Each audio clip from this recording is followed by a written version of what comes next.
cloud. And we will come over here and go live on custom streaming. We're good to go. Right. In recent years, the term superpower has become in vogue, right? Whether it's a personal superpower or a business superpower, the question for today's discussion is AI a superpower in its own right? Or what does that mean for our superpowers? So thanks for joining us once again on AI Insights. I'm Mike Russell here with Stephen Bowman, software guru, AI expert. And what about this superpower stuff? Do I need to buy a new pair of boots? What's going on? a cape with a big. Cape, well, I mean the blue boots, red, blue. I can't remember now the coloration, but yeah, that's right. I don't know why. I'll just share this one. Just now, as soon as I said cape, I had this. I saw a helmet and a cape, and I immediately thought of Super Grover, right? Going back to Sesame Street eons ago, watching Super Grover with my kids. Okay, superpower. I agree. The concept of superpower or unique ability or unique strength, right? Colby strengths assessment. How do you fit in? What are you best in the world at? I believe in these concepts. I believe in them very, very, very cleanly. And what I'm seeing and how I'm starting to move the chess pieces around on the board for myself and for my clients and people I talk to and advise really is that the future is going to be brightest for people who, number one, they know their superpower, they know their unique ability, they know what they're world class or best in the world at. And they have the ability to supercharge that by using AI. And supercharge can come in one of any number of factors, right? It could be automation, it could be ideation, it could be figuring out ways just to get their message out in new and unique ways. Maybe they're like me. So Mike and I know each other through a marketing mastermind group. And a big part of why I joined that marketing mastermind is because this was years ago. I wanted to scale my business, the business I was in at the time. And marketing wasn't a superpower of mine. Messaging wasn't a superpower of mine. I read a couple of books from the guy who runs the mastermind, Perry Marshall. Loved the books, interacted with some people in that mastermind group. And without knowing it, I pulled a Benjamin Hardy, Dr. Benjamin Hardy, which is, he's got a philosophy of who, not how. We've talked about it here before. Who, not how essentially says, I don't have to know, for me, who, not how was, I'm going to surround myself with marketing people so that I can gain some level of proficiency. And then I'm going to find a who, someone whose superpower is to help me find my brand voice, identify my messaging, figure out how to get that messaging out to the real world, in the interest of finding more people that match my ideal customer profile and help as many people as I possibly can. Right, my superpower, it's important to know what your superpowers are and maybe the ones that you want to get some help with as well, which is what brought me to Planet Perry. But my superpower is really automation. So technological automation. That's what I've spent 25 years doing in one form or fashion. Most of what I did was back-end data work, if you will. But in my experience, I've written a lot of programs, and I haven't written a single program that was useful that didn't use data. So pairing data with automation and my experiences, that's where I shine. Now, the future, I think, is brightest by figuring out how can I incorporate AI to supercharge that superpower. And I think it's the same for a lot of people moving forward. Now, one distinction that I do want to make right now, before we go any further, because I feel that this is really important. There might be some folks out there saying, well, okay, if my superpower is digital marketing, why would I take myself away from my superpower to learn or to implement AI? And that's not what I'm saying. Because someone who has a superpower, maybe their superpower is AI, maybe their superpower is automation, maybe their superpower is marketing, maybe their superpower is something that's different than yours. You can leverage them to implement AI solutions for you. That way you can concentrate on your superpower, but use AI to supercharge your superpower. A lot of supers going on today. It's Super Tuesday. It's a super day, super discussion. So, I, And the reason why I bring that up is because I had a hard time reconciling that over the course of the last few years, where if I know my superpower and I know how I can help people best, how am I getting pulled into a digital marketing campaign, or how am I being pulled into some implementation that's outside of that tech automation? And I want to be very clear that it's not always possible. Sometimes businesses are in startup mode, and the owner, the operator, has to wear many hats. Sometimes that's AI, and sometimes it's their superpower. But the recommendation here, or the thought exercise to go through here today, is how can I stay in my zone of excellence, right? How can I stay within my superpower and still leverage AI, whether that's through implementations that I do or implementations that other people do for me, or even the tools are evolving. So AI might be able to help you use AI to supercharge your superpower without actually having to know the underlying workings and inner gadgets and gizmos and buttons and all of that. So open for discussion. okay, all right, so let me try paraphrase here, summary. So if I take the who, not how, or who, not what, depending on which flavor of that phrase you take, but it's really saying that piece is often most used for implementing the dump, delegate, do, the old standard thing. And that dump, delegate, do means, if no one needs to be doing this, then get rid of it, right? Dump it.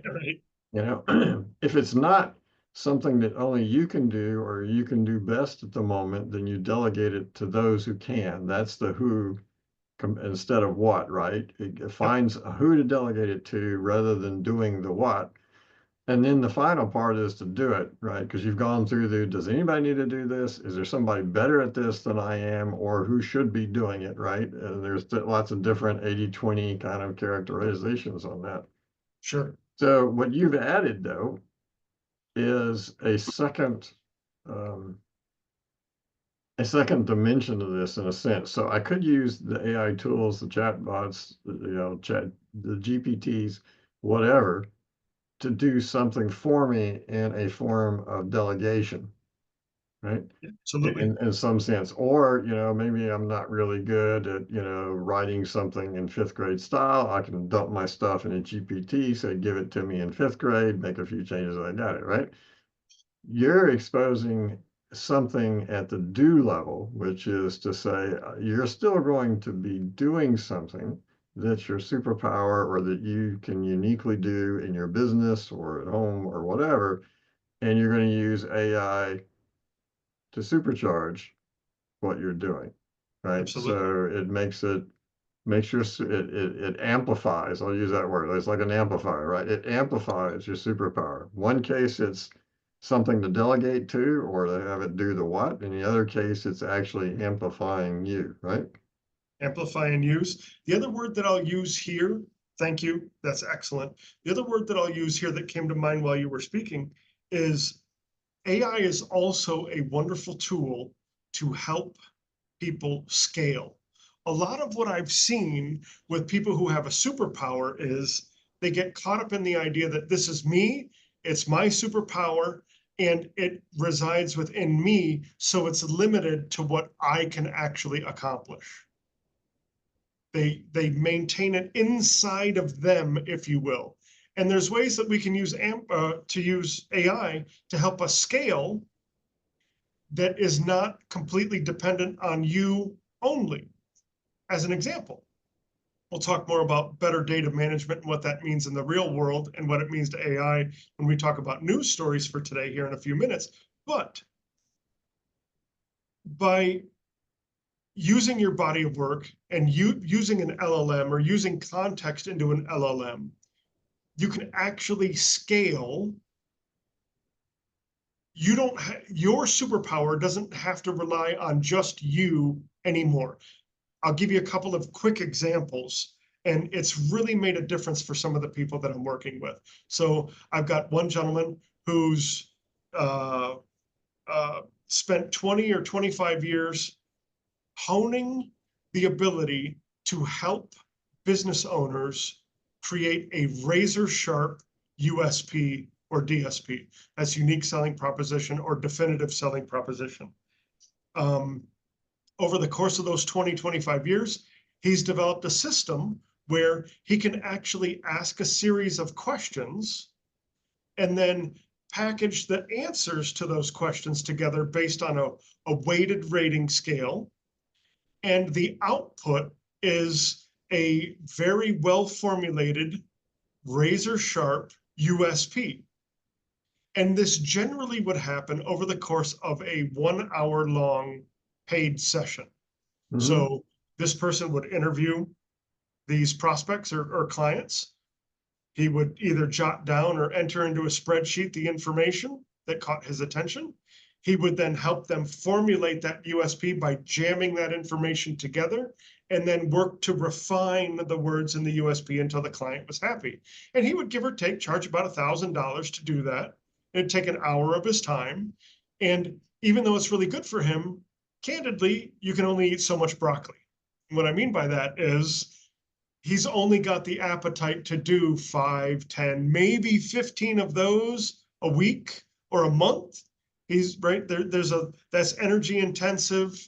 He's got other things in his life. And there was a limited amount of people he could help and a limited amount of scale he could achieve. Even if he really wanted to do it, if he built this, Mondo marketing funnel and had every hour of every working day, 40 hours a week done, that's only 176 hours a month.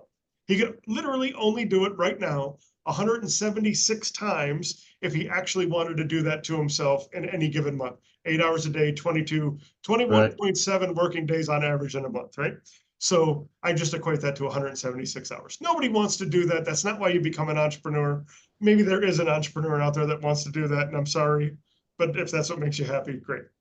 Now, what we were able to do was we were able to take all of the questions, all of the logic, all of his reasoning, and a couple dozen examples, package it up, and give it to a digital assistant in context and say, we need to replicate this gentleman because this is his superpower. We were able to create commands, instructions, and provide it with examples, and it produces USPs on its own at the same level as his. He's absolutely thrilled with the results. And the primary reason why he's thrilled with the results is because he doesn't have to sit on hour-long phone calls anymore. Instead of having a bunch of one-on-one sessions, he now has an offer in the marketplace that allows people to go and to self-service and run through this conversation with a digital assistant that acts on his behalf, that acts like him, that asks and answers questions like him, that formulates a USP just like him for $249 a pop, self-service. All right, so now we've explored delegating the AI, instead of you doing it yourself. We've explored augmenting your superpower, using it as AI on the side sort of concept you hear a lot. Now we're talking about replication of your superpower, right? So we got Absolutely. 3 different angles. Absolutely. So I've got another client, absolutely brilliant. She helps big construction companies find hundreds of thousands of dollars that are somehow lost in their accounting books. She's a wonderful accountant. Lost in their accounting books? Literally lost. There's hundreds of thousands of dollars that are tucked away in this project, in this subcategory. It's crazy. It makes me, It's it kind of like, boggles my what? mind. I thought that was the whole point of the accounting system. No, agreed. On average, she helps her clients find somewhere in the neighborhood of $330,000 a pop. Now, Wow. these are larger companies. They're doing $4, $5, $6 million in Sure. revenue a month, Right. right? Yeah. But at the end of the year, there's a couple $100,000 missing, and they don't know why. They don't know where it's at. They know it's there. It's in the bank account. It's got to get reconciled. She helps them find it. Well, it turns out that she's got an entire system and process and books and everything that she's written and been a part of. The problem is that, quite candidly, it takes subject matter expertise, and it's difficult. So when she provides this system that in her mind is paint by number to these accounting folks, or to the accountants who manage the construction folks' books, they get lost. It's always easy for the expert. Exactly, right? So what we've done is we've created a digital assistant that helps at the point where people are getting stuck most often. Ah, awesome. And all it does is it asks a series of questions and then walks people through those steps where they're getting stuck, and says things to them like, great, you're doing a wonderful job. Here we are at step 7, sub-step B. Now go to your accounting system and download the P&L for last month and upload it here. And it handles all of that. Now, on the back end, we have a little bit of automation, but what's more important is that we don't try to make the tool the hero. Instead, we let the client, our client, who, I want to refrain from saying her name, I apologize. We'll let Sally, let's just call her Sally. We want Sally to be the hero. Say So that again. All right, that's a really important sentence. Say it again. yes, the tool is not the hero. The tool does not have the subject matter expertise. The tool mimics the subject matter expertise of the subject matter expert. Sally is going to get a report of everything that came in, everything that they answered, all the questions that the bot asked, all of the answers that the client provided, all of the information that they uploaded.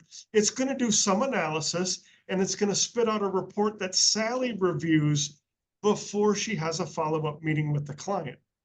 That way, Sally is always the hero. The tool isn't the hero. Sally's subject matter expertise, Sally and all of her superpowers of helping her clients find hundreds of thousands of dollars, is the hero.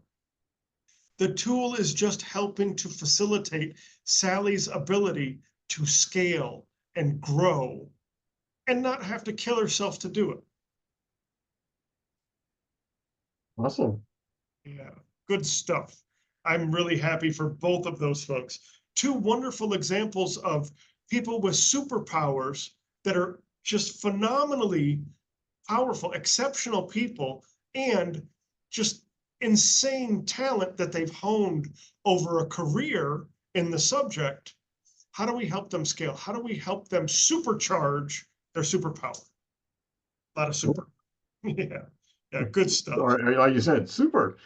a lot of super today. Yeah, that's all right. So, yeah, just to recap again, this is, we covered 3 levels: delegation, augmentation, replication, and with a couple of great examples about someone with a lot of expertise, but also parts of a process that AI may be able to take over to then, augment their superpower. And as always, since we talk about keeping human beings in the loop and the focus, right? The consultant or the doer is still the hero in this. It's AI is the sidekick. All right. All right, news of the day. Well, not news of the day, news of the First week. news All right, story. you said you gave us a teaser earlier about Yeah. something Well, about data. we'll go there. Well, let's go there first, and then All right. we'll back up on some of these other guys. So I read an article a couple of weeks ago, and when I read it, the first thing that I just kind of giggled to myself, because I'm a data guy. I'm a database administrator. Like I said before, candidly, I've written some applications that don't use data, but they're not very useful, right? You need data for the context of your programs, just like we need data in context for AI. Well, software applications all work the exact same way.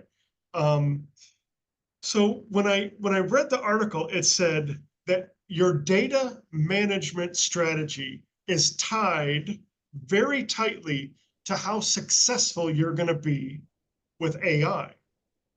Hmm. At first, I giggled, like, oh, yeah, okay. And the more and more I thought about it, the more and more momentum grew in my mind of how true this actually is. And it pairs in very closely with some of the newest revelations that I've had about using AI and new constructs in AI to think about using for yourself and your business. So one of the newest things that are starting to take shape that we're finding extremely valuable is the concept of a mini LLM or a micro LLM. There's Wait. news. All right. So, all right, just for those who may know, LLM stands for large language model. So we're Yes. talking about micro large. What do you mean? I think that they're going to be renamed in the future, exactly based on what you're saying. But Chat GPT, Claude, Gemini, these are LLMs. These are large language models, even Llama from Meta. And what that means is they scraped all of the data, basically every web page off the internet, and they've got it in a data store. And then, as we've talked about here before, they play this wonderful digital version of Mad Libs to guess what the answer to your question should be. And for the most part, they get it right. Not always. When they don't get it right, that's usually what people refer to as a hallucination, right? What a mini or a micro LLM, what I'm calling a mini or a micro LLM, is the same base technology that the big guys, the Claudes, the Chat GPTs are built on, a vector database and a RAG implementation to get the data out of that specialized database on a much smaller scale. And the reason to do this, and the reason why this is important, is because when we ask ChatGPT to answer a question for us, it is going back to its internal database and it's generating an answer based on all of the information from its database that it believes is relevant. And that is a huge amount of data.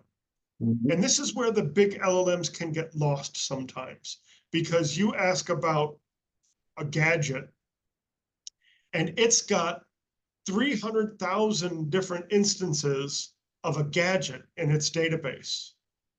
And you want something very, very, very specific. You want it to report on something very specific, but it's got so much data that it's bringing you back bland, or painting with broad strokes is a phrase that I use quite regularly. And then you have to drill down and drill down and drill down. And maybe you have the information and you've provided it and you've uploaded a document and said, use this. It's still leveraging this amazing amount of data that it trained itself on.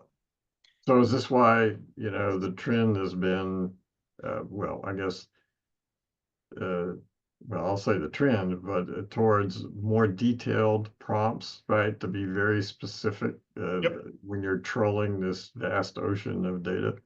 Yes. That's one mechanism that the industry as a whole has tried to leverage to get much better results more frequently with fewer hallucinations. Absolutely.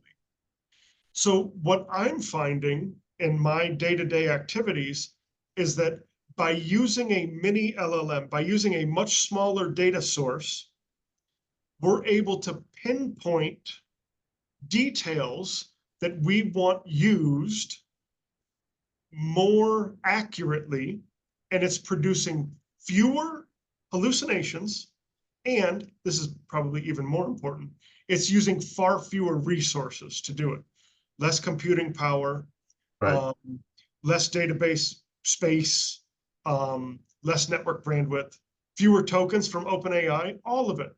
And the key here is that we're still using the big LLMs. We're just using them differently. So when you go to chatgpt.com and you type in your question, you're using their chatbot in their environment to talk to their database.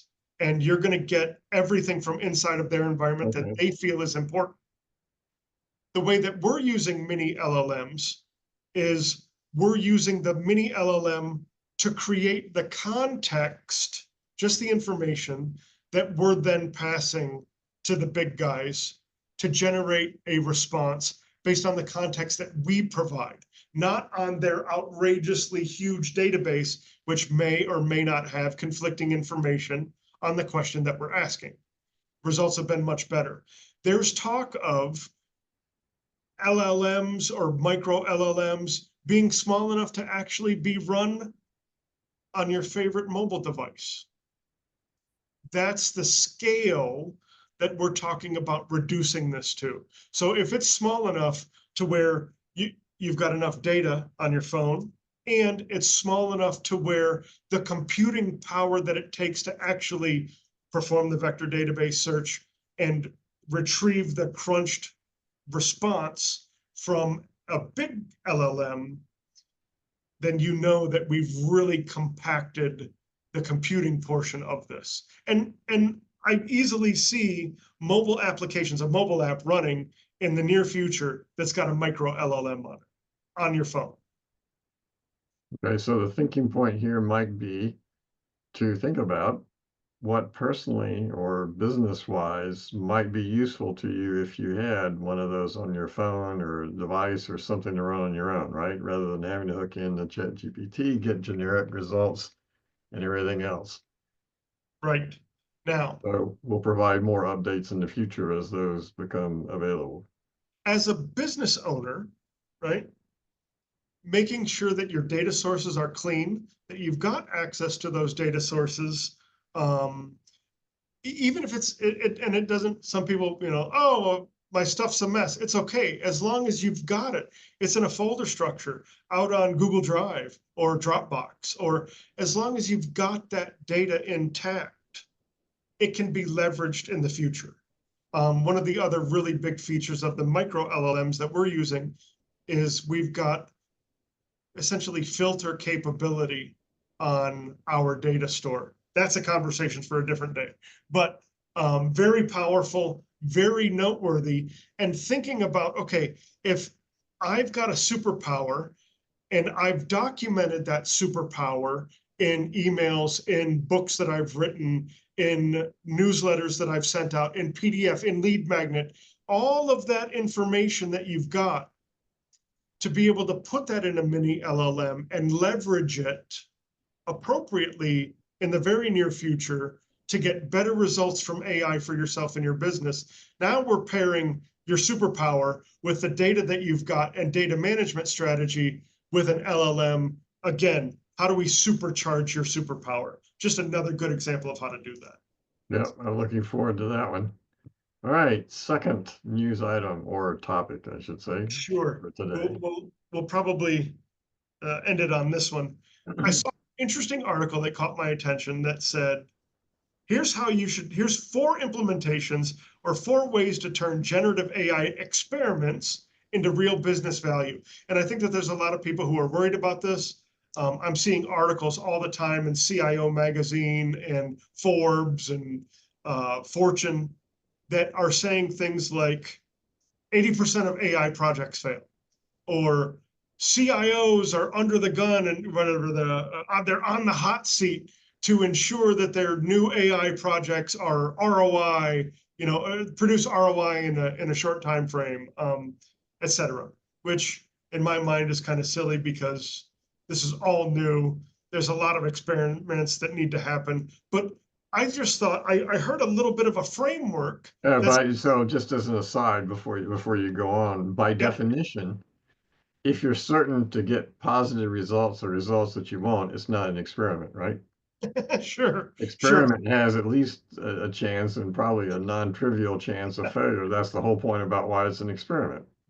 That is so, I think that technology professionals across the board are under pressure to turn experiments into revenue generation Right, right away.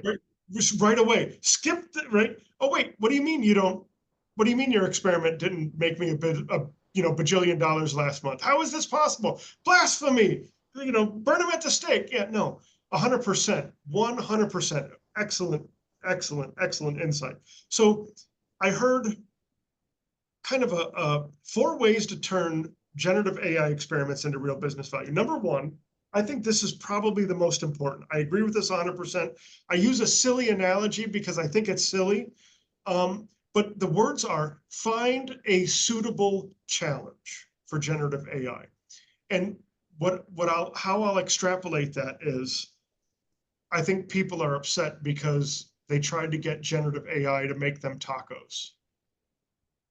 And generative AI does not produce a food product. It doesn't actually make tacos. If you want AI to make you tacos, go ahead and prepare yourself for disappointment today. Find a challenge that AI can actually help you with and use that as your experiment. And it might take a couple of minutes to go through a list of things that you want to accomplish and say, this is an okay candidate. This is a great candidate. This one, I don't think it can do that. And this one here, yeah, maybe. Start with something that you've got confidence that AI can actually help you with, and then move down the priority list. Because I think that people have this, they've bought so far into the hype that AI can make you tacos, but there's no robot. It hasn't produced a grill.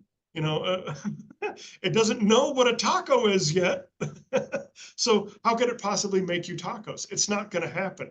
You're setting yourself up for failure. Find a suitable challenge. That doesn't mean that you have to think it's a slam dunk. You can challenge it. You can challenge yourself. But finding a suitable challenge, I think, is really, really, really important. I think a lot of people set themselves up for failure because they're looking for a tool that's going to create a mobile app on the fly that has these 7 functions and not write a line of code. Oh, and it's going to deploy it to the Apple Store for you too. Automatically, right, of course. Exactly.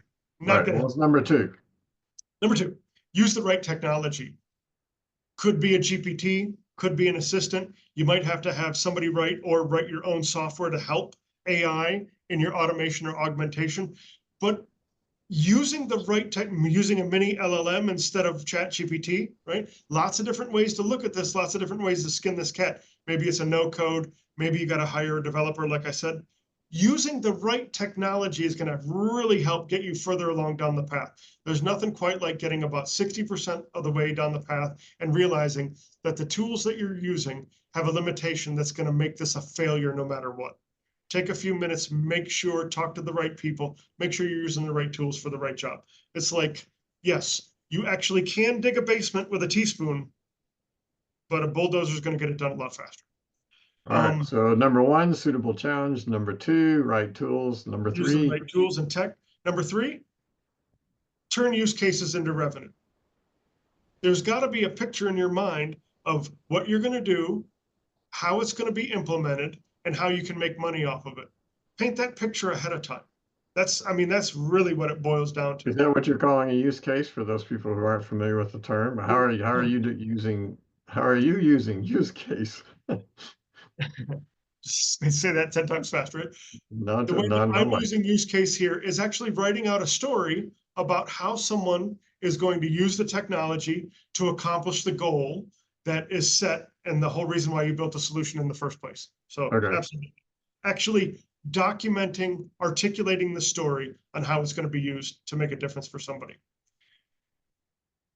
Number 4, make long-term innovation plans.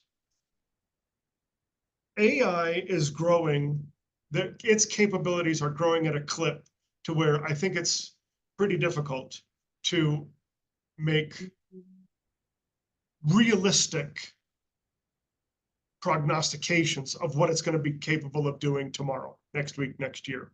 It's moving so fast, and the opinions out there are so varying in degree, even from the people at the top of the food chain. The CEO of Anthropic says AGI will be here next year. Sam Altman says 2 years. The scientists in the back of the room are saying it'll never happen. Will it happen? I don't know. They probably have a better idea than we do, but that doesn't mean that you can't make long-term plans and say, with this implementation for task number 1, I'm going to create an implementation for task number 2. Then we're going to pair them together, and that's going to help me transform my business. Making longer-term plans about how to use AI in your business while taking steps now to make it happen, I think is one of the smartest ways that we can use it. Yeah, so from that perspective, it seems to me that what we're talking about here is recognizing it's still early on, meaning that it's most likely exploratory technology. So plan on some investment, but don't count your AI chickens before they hatch here in the revenue side, right? Because it'd be Absolutely. impossible to predict an exact number. However, you could miss out on a lot of stuff if you don't do some experimentation and pick the right situation to apply it to, right? That's why you started this, right? To find a suitable challenge, pick a tool that you might think it is right. That's another thing, the experience, you may be using the wrong tool. You'll find out. Absolutely. Figure out what the end state looks like and then try it, but don't count on it yet. Not yet. We're not there. We're not there. We've seen behavior out of stuff, and we've asked ourselves the question, why did it do that? And then we've run the exact same thing 5 minutes later, and it didn't do that anymore. And we don't know why, because we're not privy to see, we don't have optics, right? We don't have vision inside of that black box. And a lot of what I talked about today is figuring out, how do we build our own black box, Right. and still leverage theirs? So, yep. Good. Well, great. Thanks for another slate of interesting things. I mean, this will be never ending for a while about new developments, new ways of applying AI, new ways to think about it. But that's why we're here. We're interested in it, and we're trying to help bring some light to it for you. Excellent. Yes, exciting times. And I agree. Getting the information out to people, helping them make informed decisions, and it may change tomorrow, but that's part of the fun of what we're doing. So, Yep. absolutely. All right. Thanks, everyone. Thanks, everybody. See you next week.